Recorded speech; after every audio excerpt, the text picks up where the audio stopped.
Well, the biggest change is most certainly becoming a public figure.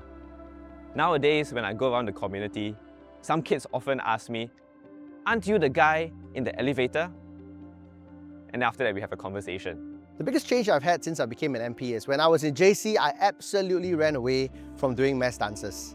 But now as an MP, I realized that a lot of my residents, especially the seniors, they really enjoy it and they really come to participate with me when I'm dancing with them. So let's dance together. The biggest change for me is being on social media because that's something that I never used to do before. And now that's the main way you're communicating and putting yourself out there. We have an orientation program before we step into Parliament. And some of the rules in Parliament can border on the arcane.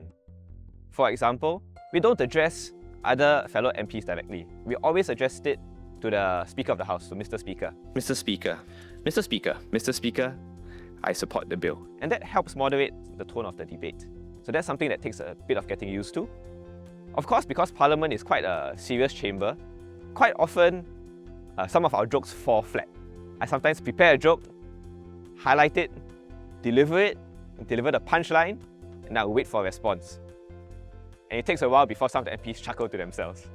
I suppose coming from the ministry, I roughly know what happens procedurally and we're being asked to watch as well. But the thing is that when you're the one speaking and then you realize that actually because now Parliament's live stream, the way you come across, how you should look at the camera is extremely important because that's how you get, again, your message across. The most surprising thing for me is that you can be sitting there the whole day. Physically, you're not doing much. But after each parliamentary session, I feel quite exhausted. Because you're sitting there, you don't really have a table. And then you need to focus and listen to what the other parliamentarians are saying. We don't have their scripts beforehand, so we can't read. We really have to listen. And I think over a prolonged period, I always walk away from Parliament feeling, wow, that's been a long day. Before a Parliament session and when I'm supposed to speak, I do play around with my bracelet. The bracelet means a lot to me. So the bracelet was something that a friend gave me because it's a swan bracelet and it sounds like sing swan. So basically she wanted me to remember what really tugs at my heartstrings and this is why I'm doing this job. And this always then reminds me and grounds me in what I do. My most memorable moment in Parliament was when I was giving my speech in response to the budget. And Speaker told me that while he was enjoying my speech, I had only 1 minute more to go. However, I realized when I was making the speech itself, a lot of the attention of the parliamentarians was on me, and I think I slowed down naturally as a result of that. And so I went overtime. Parliament is a bit like that Goldilocks story with the porridge, where Parliament is either too hot or too cold. It gets too hot when people bring too much emotions into it and lose focus on the real issues. It gets too cold when we are just delivering speeches but not engaging with each other. And so I make it a point to listen to the speeches that my fellow colleagues and MPs make. Often I cite them in my own speeches so that we have some exchange of ideas. So the most unexpected question was, 1 week into being elected, I woke up one day and I received more than 10 emails with the title "Boon Tiong is turning purple" and all my residents wanted to change the colour of the blocks.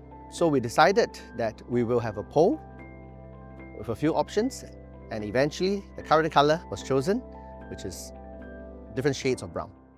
Everyone thinks you can solve their problem, but sometimes the problems are in binary directions. Very recently, I was asked to move a burner further away from the HDB block because of the smoke that was coming from the burner when people burn their papers at the void deck. But the next week, our residents came to me and said, "Can you please move the burner back? Because it's too long a walk from our block to use the burner." Oh, residents always think that I'm taller than I am. Because they look at me in the poster and it's very big and they're like, "Huh? 这样小而已." So yeah, it happens quite a lot, so now I'm not surprised anymore. The best part about being an MP for me is when adults open the door and they tell me that usually I don't open the door to MP, but my son or daughter really loves you, so I had to open the door. One of the most challenging issues I face as an MP is getting requests on municipal disturbances, for example, chickens crowing at different hours of the day, or residents who are feeding pigeons regularly. The one thing I wish I knew before becoming an MP was to learn the ability to get through the day with very little sleep. You never know what your day will be like as an MP. You never know, for example, in Parliament, what time Parliament ends. Sometimes we have meet the people sessions that go late into the evening. Sometimes there's a fire that happens at midnight, and I rush down to make sure that everyone's okay. Dealing with the uncertainty and getting enough sleep is something that I'm still learning to do. I see the first year as just one milestone out of a journey. So to me, what I did was to speak to my husband and a close friend and think back on the moments I was very proud of. My Nee Soon Central family, the volunteers there have been amazing. And I always tend to say that actually at the end of a long Monday, I do look forward going to MPS. And I'm not, this is the truth because it's people that I love seeing and it's also residents that I love helping. So it really does pick me up at the start of the week. I'm marking my first year as an MP with a deep sense of gratitude. A deep sense of gratitude for our volunteers who have come forward to serve in the last year. We've almost doubled, in fact, we've more than doubled our volunteers in Whampoa and Boon Keng. And I'm so grateful for the upswell of volunteering here. Neighbours taking care of neighbours. And with that deep sense of gratitude, I'm marking that first year, planning ahead. I'm not sure how I'm going to mark it, but I'm very sure I'm not going to go for a run. I'm not going to write a long speech or give a long speech, nor am I going to ask a question in Parliament. I'm just going to enjoy myself. I have enjoyed being an MP tremendously. I'm chasing my dream every day.